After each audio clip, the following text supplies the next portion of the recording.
Good morning, everyone. As Maury said, he may not have said actually, my name is Ted Thiessen and I've been asked to introduce Catherine.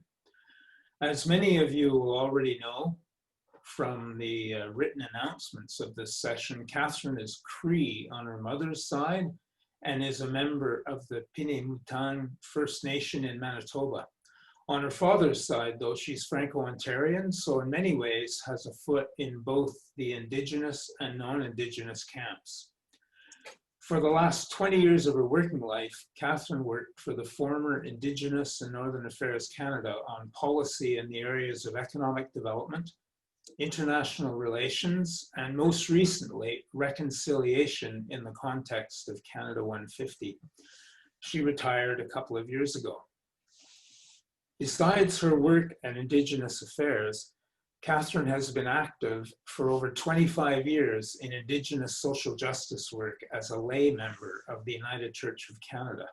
Most recently, she co-chaired the Living into Right Relations Task Group of the United Church, a group which has supported local and regional reconciliation initiatives within the United Church. I first got to know Catherine when I began doing consulting work for Indigenous Affairs in the early to mid 2000s. Though I still have a lot to learn, at the time I was frighteningly ignorant of Indigenous issues, and Catherine was one of the people who very diplomatically helped me gain a better understanding of the Indigenous point of view and of the history of Indigenous peoples in Canada. With her knowledge of both the Indigenous and non-Indigenous worlds, she knew where I was coming from and saw what I needed to understand. In a similar way, I think Catherine is well placed to talk about and to help us understand aspects of the Indian Act. As an Indigenous person, she has lived under and felt the effects of the Act. And as an employee of Indigenous Affairs, she was involved in the Act's administration. I look forward to hearing what Catherine has to say this morning.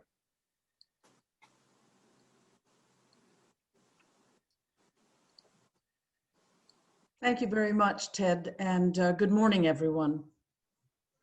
I'm very pleased to be here this morning to share some of my experiences with and thoughts about the Indian Act. I'm not sure if making sense of the Indian Act is a realistic goal for our session, as there really isn't much about it that makes sense. But it is essential to understand where it came from, what it does, why we still have it, and what might happen to it if we are to talk about our common future as reconciled peoples, communities, and nations. I'd like to begin with my own kind of land acknowledgement. You all likely know that land acknowledgements, which have become very popular, especially among non-Indigenous audiences in recent years, are somewhat controversial. Many Indigenous and non-Indigenous people question their value, purpose, and integrity. Some of you have perhaps also seen the comedy skit by Baroness von Sketch, where the non-Indigenous presenter makes a very cursory and superficial land acknowledgement and then launches into her topic. But a member of the audience starts to question her about what that means, and the pitfalls of what is clearly a meaningless statement become quite evident in a hilarious way. That skit might tell you all you need to know about how not to do a land acknowledgement. But I do think there is real value in deepening our understanding of land and just what it will mean in our work of reconciliation. So let's take a few minutes to really enter into the world of the Algonquin peoples who have inhabited the land around the Ottawa Valley on both sides of the river in what is now Ontario and Quebec since time immemorial. Our land acknowledgement will begin by attesting to that reality and by recognizing that the Indians weren't running willy-nilly all over the place, but rather had their own fairly clearly understood traditional lands. There were some overlaps, occasional conflict, and possibly what we might call hostilities. But for the most part, nations held to their territories and adapted their economies, cultures, and social and political systems to the environment in which they found themselves. As most nations had oral traditions, and the only permanent records may be in the form of petroglyphs, long written histories don't really exist. In the case of the Algonquins, there is mention of them in Jesuit documents dating from the 1600s. And they also figure in records of key events in the 1700s, including trading, colonial wars, and the ongoing settlement of the area we know as the Ottawa Valley. The fur and lumber trades were important industries in this area, and that's considered to be one of the reasons that neither Upper nor Lower Canada, nor the Dominion of Canada, created in 1867, wanted to sign treaties with the Algonquins. Throughout it all, the Algonquins became increasingly concerned about their land and have sought to have it protected through treaty or other means for 250 years. Their petitions, requests, demands, and protests were never dealt with. Some Algonquin communities were forced to buy their own land. I think that one of the most harmful consequences of the settlement of this territory so early on was that it divided families, communities, and the entire Algonquin nation into those that lived on the Ontario side from those that lived in Quebec. These divisions remain. Meanwhile, the Ottawa Valley and much of Eastern Ontario began to be heavily settled by newcomers, who may include some of your own ancestors, and who were told, as people continue to be told today, that the land was theirs. So as we begin our time together this morning, I hope that you'll hold this story of the Algonquin land and the Algonquin peoples in your hearts. Many people I talk to are quite fond of their homes in Ottawa, their cottages up and down the river or on the lakes in the region, and everyone marvels at the natural beauty of the place we call Gatineau Park. But I hope that we'll begin to see our current lives, our current communities, and this beautiful homeland in the context of the full history of this territory and of the people who sought unceasingly to protect it and claim their connection to it in the face of what we now recognize as the genocidal policies levied against them. To me, that constitutes a meaningful land acknowledgement. As you may know, there's currently an agreement in principle for a treaty among Ontario, Canada, and the Algonquins of Ontario, which may finally bring some sort of resolution. How familiar are you with the current treaty process? And have you thought about what it might mean to you to enter into treaty? If you haven't given it much thought, I'd urge you to include such reflection in any future land acknowledgements you might participate in. And of course, any discussion about treaties brings us to the Indian Act. Here again, let's trace the history to get the full picture of where we are today. There were a number of treaties and other agreements signed in the centuries and decades before Confederation, and there was the Royal Proclamation of 1763. I won't go into those today, but understanding this history is essential, I think, to building the required knowledge base for effective allyship. So I would strongly encourage everyone to learn more about them. What I can say is that they set a certain tone, a sense that what was being established was a nation-to-nation relationship. Then after the War of 1812, which of course Canada won, no matter what the Americans say, this context began to change. Although treaties continued to be signed, especially in the West, settlement by Europeans became more important, and the Indians began to be seen more as an impediment than the allies, trading partners, and treaty signatories they had been up until then. For example, the Royal Proclamation and the treaties required the British Crown and later the Canadian government to provide education for the Indians. But by the mid-19th century, the focus began to be more on civilizing the Indians and aggressively assimilating them into the Canadian Christian mainstream. In the Bagot Report of 1844, for example, we see the first mention of an education system for Indian children that would separate them from their parents to make this assimilation more effective. An act to encourage the gradual civilization of the Indian tribes in the province was passed by the Province of Canada in 1857. The Gradual Civilization Act, as it came to be known, was one of the first attempts to use government policy to assimilate Indians into the economic and social customs of European settler society. It set a precedent for further laws, like the Gradual Enfranchisement Act of 1869, which was designed to wean Indians from what was seen as their savage state and make them part of the colonial society. I'm going to talk a little bit more about enfranchisement later on, but I will just say for now that it meant giving up Indian rights and status in order to become a Canadian citizen. These acts and other pieces of British legislation were consolidated under the Indian Act of 1876. And I'd like to read from the book 21 Things You May Not Know About the Indian Act, written by Bob Joseph, which is highly recommended reading.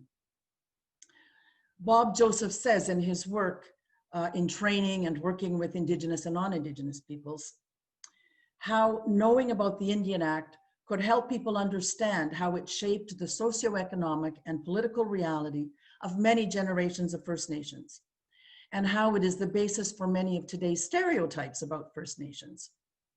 In reality, there was a foregone conclusion that Indians would simply die out and cease to exist, absolving the government of any financial responsibilities and giving clear access to the land reserved for Indians.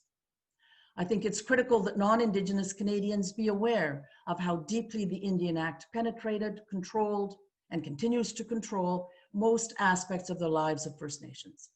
It's an instrument of oppression. If true reconciliation between Indigenous peoples, the federal government, and non-Indigenous Canadians is going to be achieved, an understanding of how the Indian Act, despite its many amendments and modifications, continues to direct the lives of First Nations and constrains the opportunities for First Nations and Canadians alike is essential. When Canada was created, the British North America Act gave the federal government exclusive jurisdiction over Indians and lands reserved for Indians.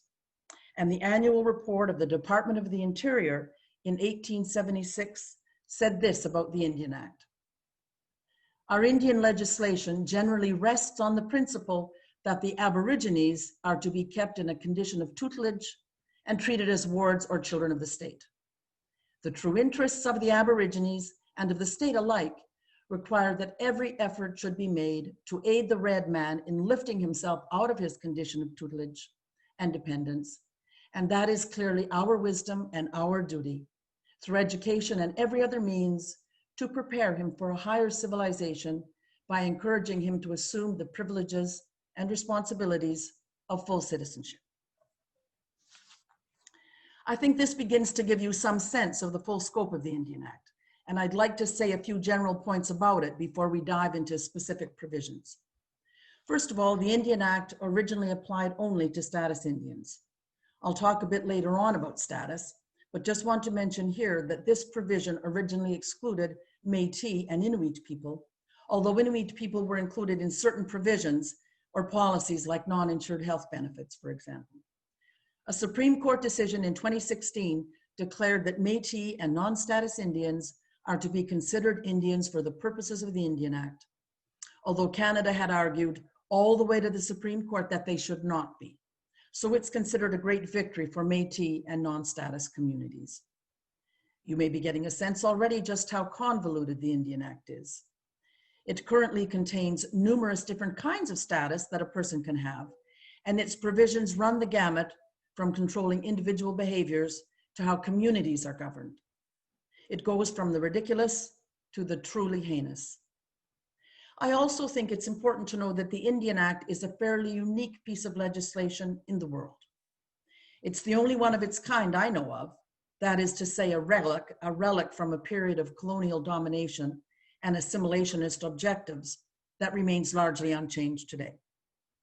Most countries do not have legislation that deals specifically with Indigenous populations, and most that do were written in recent times, trying to address historical grievances, such as the Native Title Act in Australia or the Indigenous Peoples' Rights Act in the Philippines.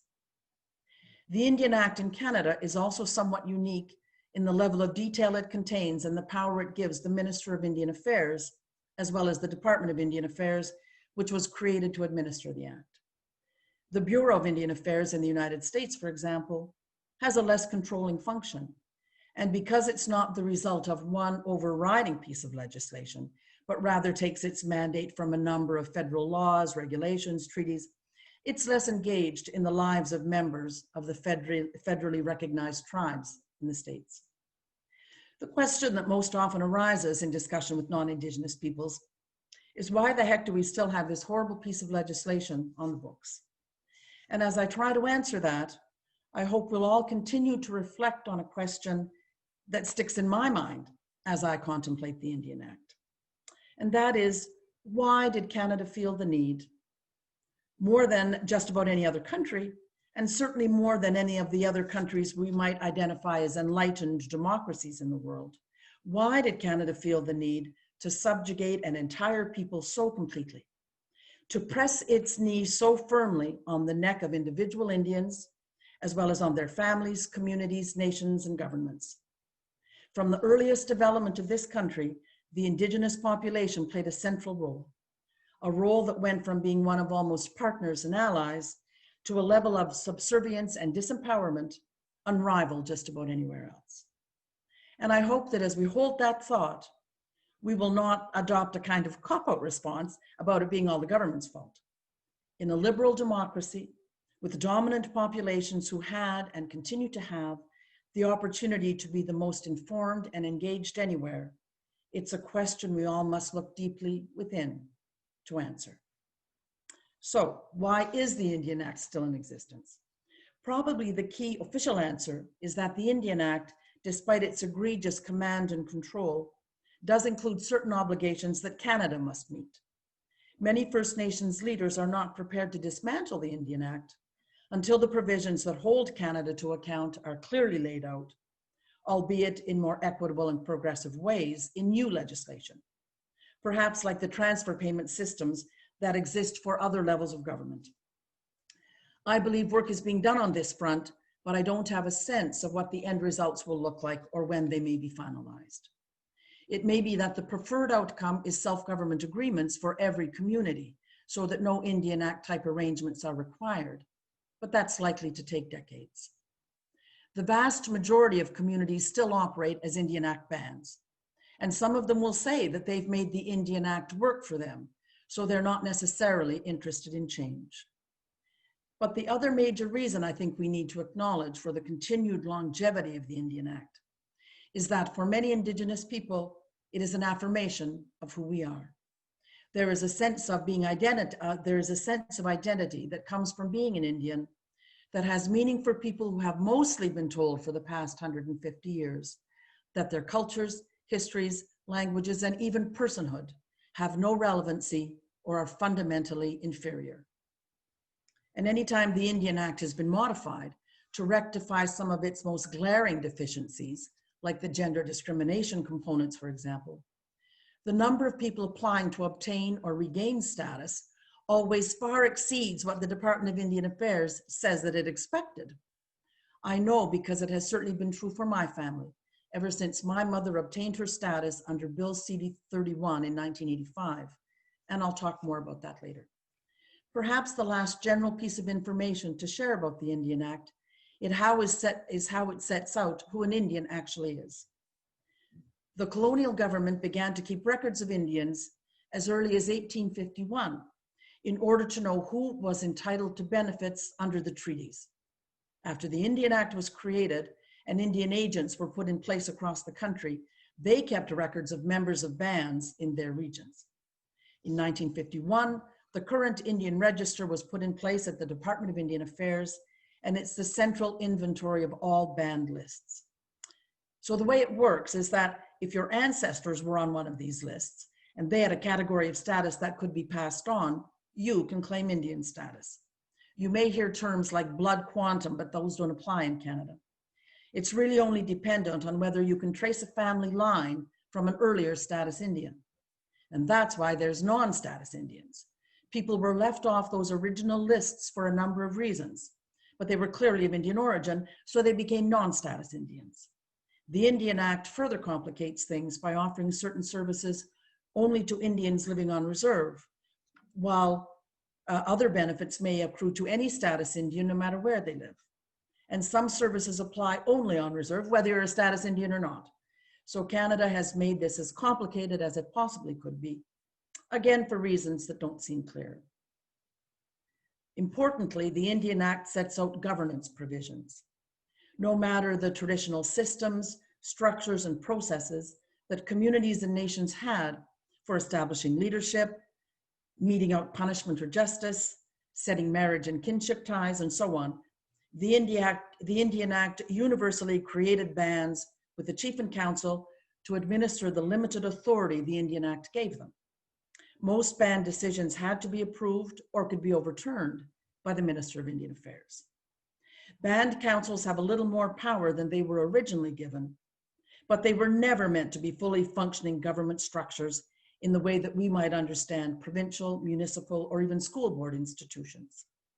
The Department of Indian Affairs originally ran the hospitals, the schools, and the social service programs. And although some of these functions have been devolved to the band level, the accountability is still largely to the department bureaucrats who provide the funds, rather than to community members. This is a topic in and of itself and is extremely complicated, so I'll just say there are a number of governance models in and out of the Indian Act.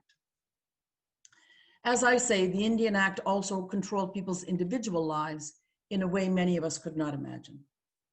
Indians were prohibited from buying liquor or ammunition, from entering pool halls, and in a policy that was not actually part of the Act, but was in force for almost 100 years, from leaving the reserve without a pass. Potlatch and other cultural ceremonies, wearing traditional regalia, and practicing traditional religions were made illegal. Indians were also prohibited from forming political organizations or hiring legal counsel. Many of these provisions, added over time as the federal government sought to tighten its control, were in place until the 1950s. As I mentioned earlier, the one provision of the Act that I'd like to talk about in more detail is enfranchisement. Until 1960, a status Indian could not vote in federal elections. The Electoral Franchise Act of 1885 did give the right to vote to Indian men, but it was repealed in 1898. And some of the reasons were recorded in the House of Commons debates and are listed in Bob Joseph's book. He says the popular view at the time was that as Indians did not own property or pay taxes, they weren't responsible enough to have a say in the choosing of government.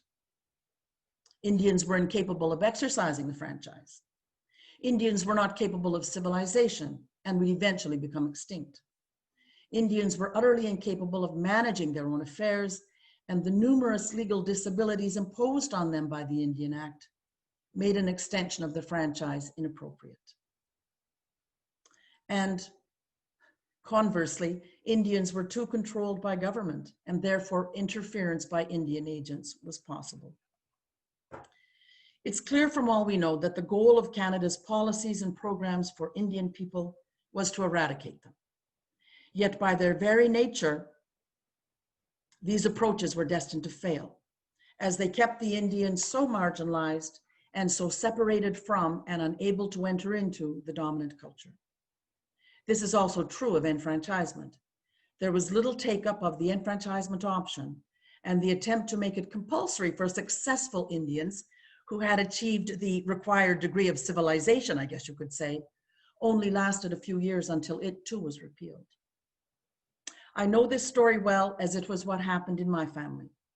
My grandparents, both status Indians in their own right, spent many years in residential school near Winnipeg. After the residential school, they lived mostly in northwestern Ontario, around Lac Seul and Sioulacoute, and occasionally back at the reserve. By the time my mother was born, they lived in Kenora, and I'm guessing that my grandfather wanted to vote. So he enfranchised, and that meant that his wife and children were automatically enfranchised with him. My mother was born shortly after that, so she never had status until 1985, when Bill C-31 allowed her to obtain it. She passed that status on to me and my siblings, but we were unable to pass it to our children. Last fall, I read in the paper about a man and his daughter who had taken the Department of Indian Affairs to court in Quebec because the daughter had repeatedly been denied status by the registrar. It had to do with the enfranchisement of his mother. The lawyer's name was in the article, so I sent an email to his firm asking for more info and telling a bit about my family. I didn't hear back and ended up forgetting all about it. Then a couple of months ago, I got an email from him apologizing profusely and saying the email got lost in his in-basket somehow. He said that his client's case was not the same as mine, but he gave me the name of a lawyer in BC who was preparing a charter challenge case that did seem to be quite similar to mine. So I got in touch with that lawyer, and the rest, as they say, is history. He agreed that the case of his current client is the same as ours, and he wanted me and my family to become plaintiffs also. He's using the court challenges program to pay for his time as he prepares a challenge to the Indian Act based on the anti-discrimination provisions of the Charter of Rights and Freedoms. We've had a number of Zoom conversations, and he drove to Kelowna this summer to interview my 95-year-old mother about her understanding of what happened. He has asked for old INAC archives about my grandfather's enfranchisement, which was actually a decision of the clerk of the Privy Council, if you can believe that. We haven't got the full file back yet, but he has the file of his other client, and it contains correspondence from the clerk about how upstanding and decent this particular Indian, her grandfather, was, and how he thus deserved to stop being an Indian and become a Canadian. In the Catherine, meantime, you have 5 minutes before we were going to go to questions. thank you. In the meantime, the Quebec court decided this summer in favor of the man and his daughter. So she will get her status unless INAC appeals the decision to the Supreme Court. We'll know this by the end of the month. If INAC doesn't appeal, this may mean that our case will not go forward, and INAC will agree to extend status to my children. One of the most interesting parts of this whole experience for me is hearing what my children have to say about their own lives. Knowing their grandmother's an Indian, but not feeling quite able to claim that heritage in the way they claim their Francophone heritage, for example, or possibly Russian heritage if my parents had come from there. Or being dark enough that the other kids at school asked about it, something my son told me for the first time as we shared information about this case. And most of all, I think about my mother, who was able to complete the journey she started by getting her status so many years back. I'm proud of challenging very personally this provision of the Indian Act. To me, it's an exciting prospect at this stage in my life. I'm proud not only of finding a way to stick it to the Department of Indian Affairs, but also to affirm who I am and what my story is in a way that Canada did everything it could to prevent. I don't know whether my presentation this morning has helped you to make sense of the Indian Act, but I do hope it's provided you with at least some of the basics about its origin and its place in all our lives. Another discussion might focus on the way forward beyond the Indian Act, our history of treaties, the affirmation of Aboriginal and treaty rights in our Constitution, and the federal government's recognition of the inherent right of self-government are part of that path. If we also look at the United Nations Declaration on the Rights of Indigenous Peoples, the calls to action of the Truth and Reconciliation Commission, and the inquiry into missing and murdered Indigenous women and girls, as well as the 2017 Principles on Indigenous Peoples released by Canada, we can also find important guidance. In addition, there are a number of new pieces of legislation, such as the First Nations Land Management Act or the First Nations Fiscal Management Act, that are providing some communities who want to with what the department likes to call off-ramps out of the Indian Act in specific areas. But even so, the Indian Act still stands as a very foundational piece of our shared history and our common current context. And until we're able to declare together that we're committed to another kind of relationship, I don't know that we are going to be able to move beyond it. Miigwech. Thank you, Catherine. And I know we're going to get to dialogue with you, and this is really important. And I want to say to everyone, we're now going to have a period of what I call formal questions, where you've sent them in, and you can continue to do so to me. We will I'll moderate and talk with Catherine about these until they're done or until 10 o'clock. After that, we're going to have an open, more informal time, and Catherine will be with us, and we'll just open it up for anyone who'd like to just speak up. So Catherine, at the moment, well, now we've got a couple more questions coming in. So the first I'd like to name, it came in from Irvin Waller. And Irvin points out that New Zealand has arrangements today with his Maori people. He's wondering, are you familiar with their current, he called it arrangements? The New Zealand Maori? Yes, I am. And as Mervyn perhaps knows, the Maori people were actually fairly successful in sort of holding off mostly English arrivals. And so the British Crown signed a treaty, the Treaty of Waitangi, early on. And the one treaty covers the whole country of Aotearoa, New Zealand. And Maori being perhaps more homogeneous population than we might have in Canada in the sense of language and such. The Treaty of Waitangi covers all of that territory. Because of course the subsequent refusal of the government to respect the provisions of that treaty, it led to a treaty tribunal process. So you have the Waitangi Tribunal, which hears complaints or problems with the treaty that can be presented to them. They can be presented by communities, by governments, by individual Maori.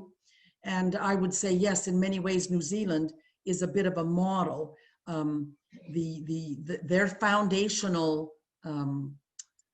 documents that really have led them forward are treaties. So they do have a Ministry of Maori Affairs, which is now known by its Maori name. And we see much, I think, more evidence of Maori presence in many ways in New Zealand and in the New Zealand government, but they're not potentially, I guess you would say, burdened by the baggage of so much colonial legislation as Canada has. But certainly in many ways, I think many people see the situation in New Zealand as being a bit of a model. Okay. To your knowledge, are there any particular aspects of it that you think should inspire us, or at the moment it's the overall? I think it's worth looking into. That's a great area, I think, for further study.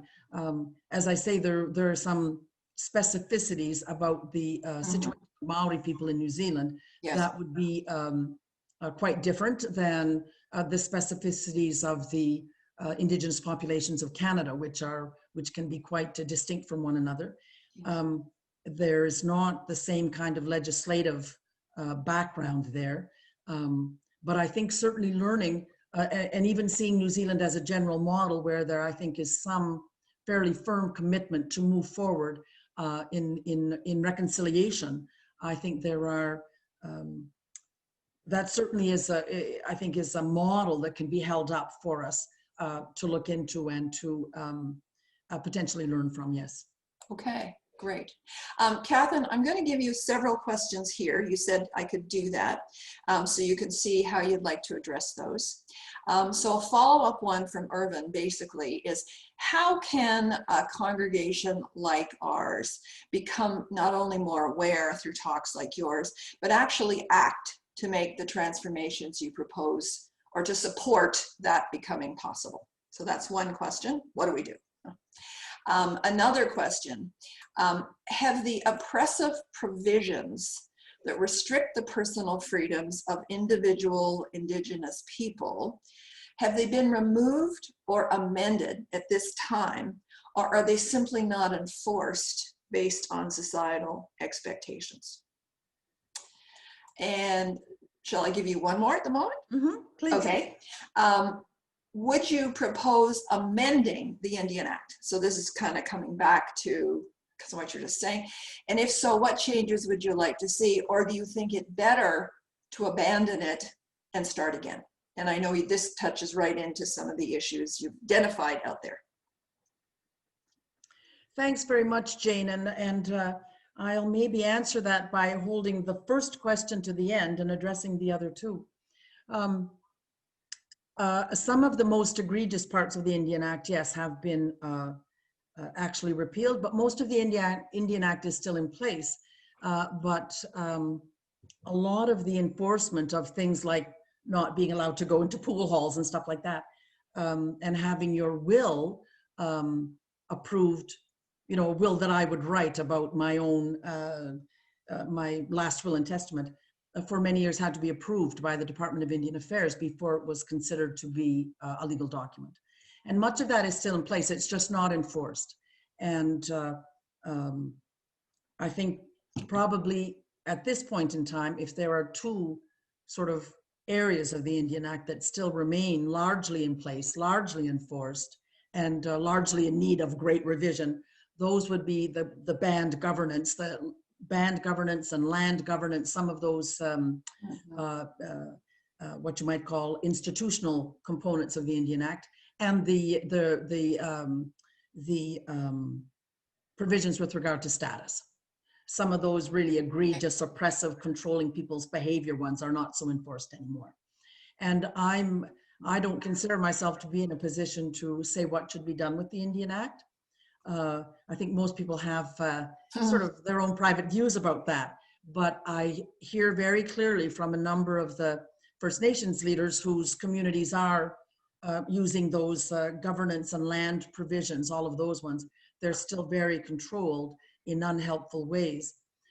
They frankly don't trust Canada to say, oh yes, this horrible piece of legislation, we're much better than that now. We don't think the same way we thought then, so let's just dismantle the Indian Act. But there is some skepticism about that, I would say, and a sense that Canada couldn't be trusted to dismantle the Indian Act first and then bring in progressive legislation to establish a new process. So there are a number of tables of ongoing discussion between departmental officials and First Nations leaders, because they're the ones that are most under the control of the Indian Act, about what the future might look like. And of course, one of the things, I didn't really mention this in my talk, but certainly, and many of you may know this, because the federal government in the British North America Act has exclusive jurisdiction over Indians and lands reserved for Indians, and that's where we get the word reserve. Because the government gave itself, certainly the Indians had no role in writing the Indian Act, the federal government gave itself complete control, which means that the provinces have always said our jurisdiction stops at the reserve boundaries. We have absolutely nothing to do, and we don't want to have anything to do with what happens inside those reserve boundaries. But so much has changed since then that in terms of, say, land management and things like that, and reserves that now find themselves quite close to neighboring urban areas, that changes are going to have to some degree, involve provinces and perhaps municipalities. But that's a conversation that hasn't really, as far as I know, got started yet because of some of the positioning of the various parties. So it becomes an extremely complicated question about whether we sort of kill the Indian Act by, you know, the death of 1,000 cuts, or whether we approach it in another way. And I'm not an expert on that. In terms of what congregations can do, I think that the key thing, and that's why days like today are important, the key thing is to become highly, highly knowledgeable, so that when we hear these stories, or we see something in the paper about something that maybe a municipality has done or a province or something, we say, oh yes, I know what that means because I'm so aware of this backstory in the current context. Acting, it can get to be complicated. My own thinking is that as we move further down this road to reconciliation, particularly for non-Indigenous Canadians, whether they're in congregations or wherever they are, the work of decolonization is something that is beginning to be talked about more, so that rather than feeling the only role is one of supporting the beleaguered Indians, and there may be a way to do that, but the first step would be, how might I begin to engage actively in the process of decolonization, which is the work of the dominant culture. And so I often offer that to people to think about and have further conversation about as they very honestly and authentically want to engage in supporting the work of reconciliation. Okay, and that's important work. I'll do a couple more questions here. Excuse me, I just need to, okay. Oh, number more just came in. All right, that's what happens when my phone rings. Here's one question. The speaker is saying that they don't understand why colonial settlers did not want to enter treaty with, in this case, talking specifically with the Algonquin people. You said a little, but why was their situation different here, say, from other nations where there were treaties entered into? You mentioned the timber industry. Could you explain more? So there's one question. I give you another one here. You do work really well with that. A request that you say more about those off-ramps you mentioned, such as the Land Management Act. Are there more in the works? And is this in effect death by 1,000 cuts? And another question here.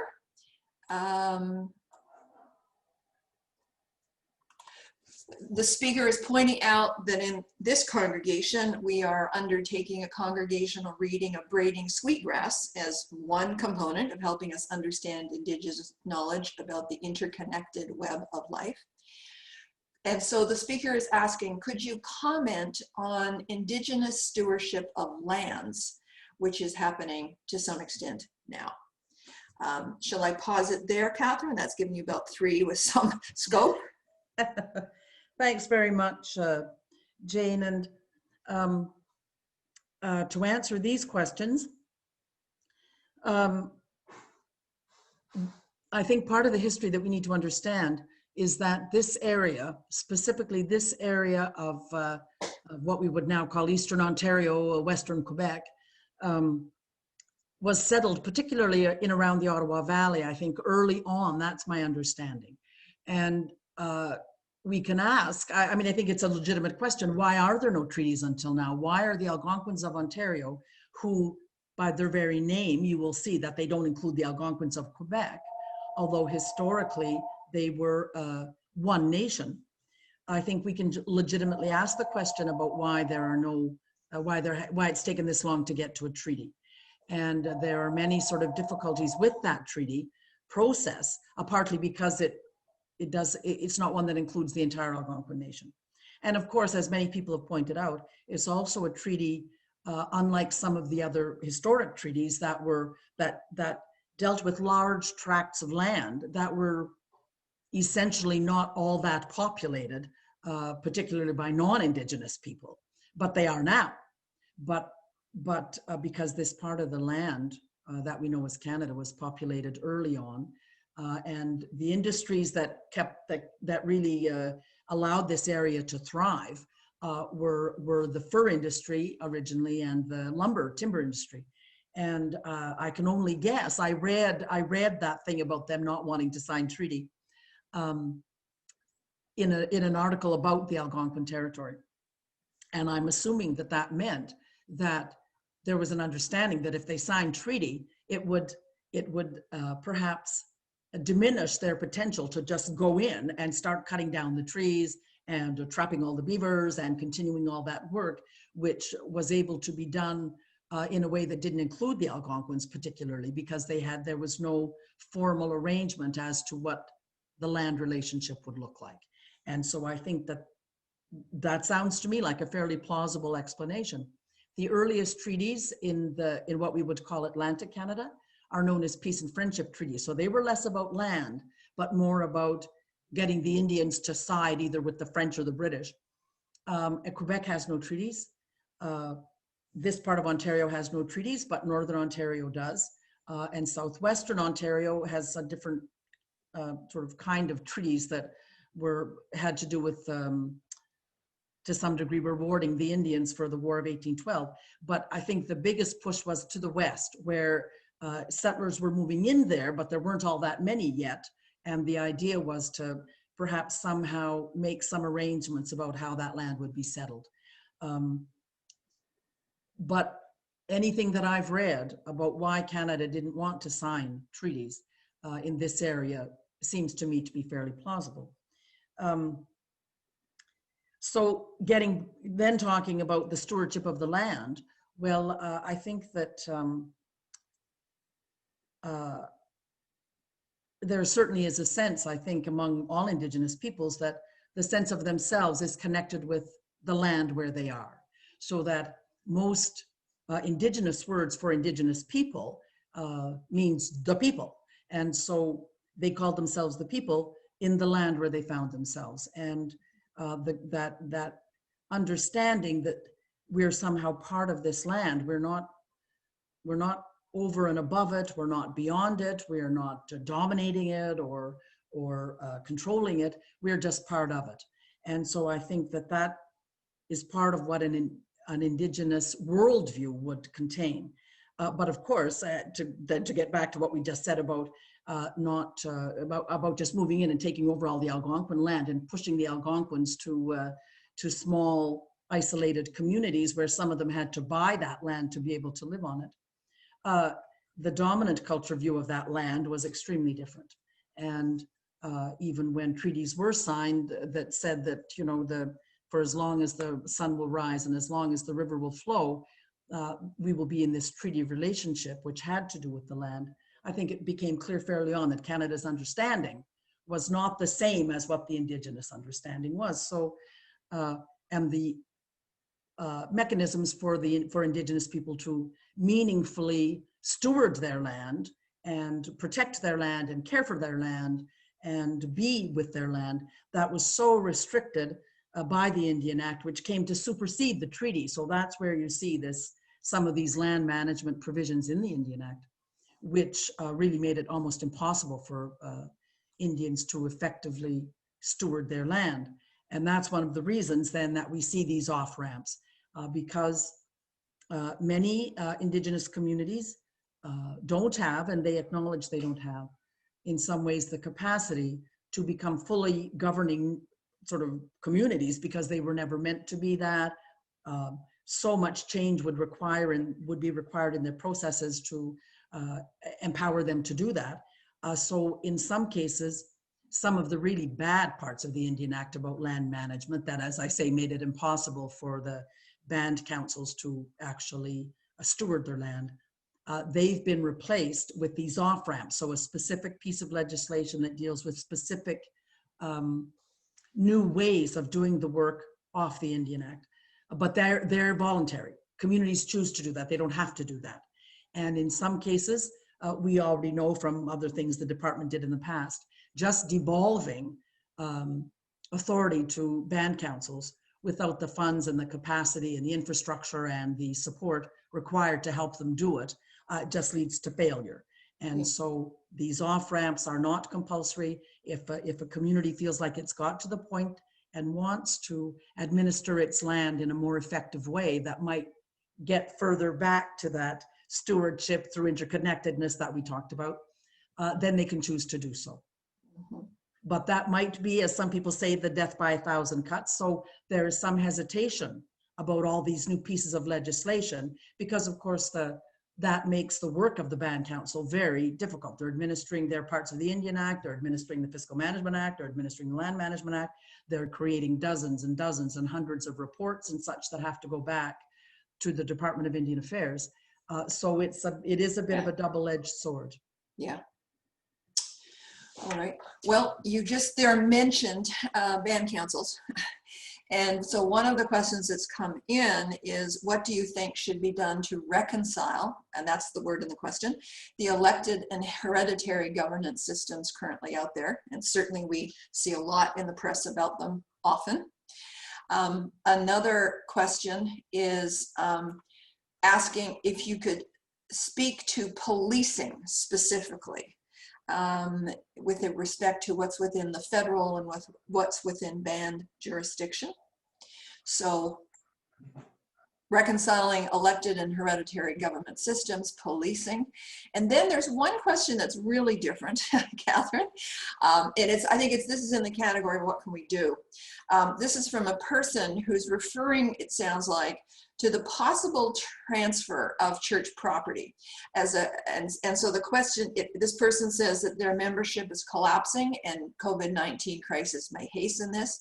And so basically, do you think that the transfer of church property as a consequence of closure to our Indigenous hosts, so presumably here Algonquin peoples, would make a difference?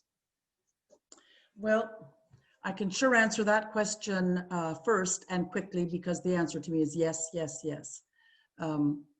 We're beginning to see, I think, in some of the discussion around reconciliation, the kind of language, the lexicon that we see being used in other parts of the world, but that we don't imagine could pertain to us in Canada. That has to do with reparations and redress. Mm-hmm. And certainly churches who, perhaps not the Unitarians, but what they call the historic mission churches that were out there evangelizing and building the residential schools.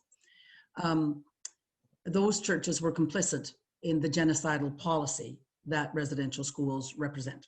Yeah. And so I would hope that the churches, and I've talked about this within the United Church, I hope that churches won't see this, what they might see as a bad outcome, which is their congregations are collapsing and they're aging out and they're dying and they've got all these huge buildings sitting on multi-million-dollar real estate that they don't essentially need. And so I know that there's work beginning in the United Church of Canada to talk about churches giving over as they sell their properties off or whatever, instead of selling them to a developer and making them into condos, to actually look at how that in a faithful way and with thanksgiving and gratitude, rather than, oh, we've come to this horrible impasse, we have to sell our church. In thanksgiving and gratitude, if properties are sold or given over to a friendship center or something in a city that could make good use of the property and the land. So yes, I think that that's a huge step forward.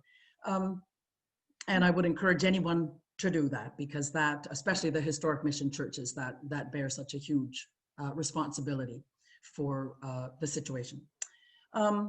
Elected and hereditary chiefs, I would respectfully challenge your point, Jane, about we've learned so much about that in recent times. I would suggest that people know very little about that, and that hereditary chiefs, hereditary systems, you would call them. There were systems in all communities where people were given power or took power. There were systems of maybe election or naming or appointment or something, and some of that was passed through families. Yes, there were appointments that passed down. I mean, there were a number of systems of governance and of leadership that existed in communities, and then Canada came in and said, well, forget all that. Now you're an Indian Act band, and you got a chief and you got a council, and they're elected for 2-year terms. So some communities blended their hereditary systems or their traditional systems with that band council system, and sometimes that worked well and sometimes it didn't. Sometimes they remained separate, and there was a hereditary system or a traditional system that worked well with the band council system. And because there was a certain situation in an area that many people probably had never heard of before, up in northern British Columbia, where this came to the fore in a way that sounded full of conflict and division, and then people sort of suddenly said, "Oh, band council bad, hereditary chiefs good," and I would say that's an oversimplification.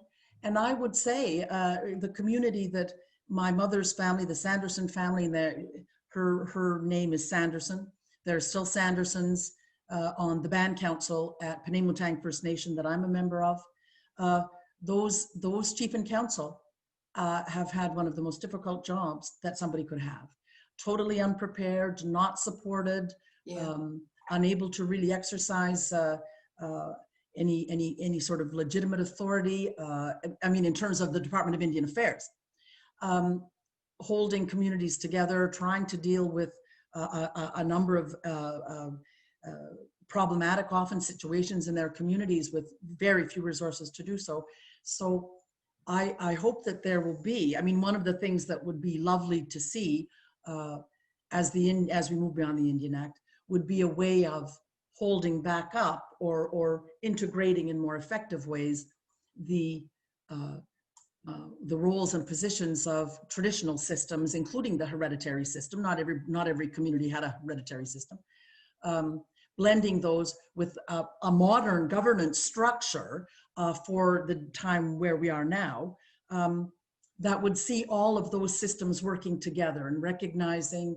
I applaud communities through everything that held on to some of their traditional governance structures and held on to the understanding of how power and leadership came through their community. I don't see it in any way as an either or. And I don't know that jumping on a bandwagon and saying, you know, one or the other, I don't know that that is helpful to the work of reconciliation. So that's an area I would suggest needs lots more work. Thank you. Catherine, if I might, we are at 10 o'clock. Okay. So keep note of the question about policing, and there's actually some others, but what we're going to do is end this formal time. So if any of you attending need to leave at this time, on all our behalfs, I want to thank you very deeply. Your grasp and commitment to, I know, a reconciliation in its broadest sense, but very specifically here to understanding the Indian Act has been very helpful. And I, for one, am hoping that we can call on you more in the future to help us go deeper. Because as some said when they learned about this forum, what can you do, you know, in 30 minutes kind of thing. But thank you for being willing to get us started together on it. Thank you very much. It's been my pleasure. Great. And I thank you for all attending. And so now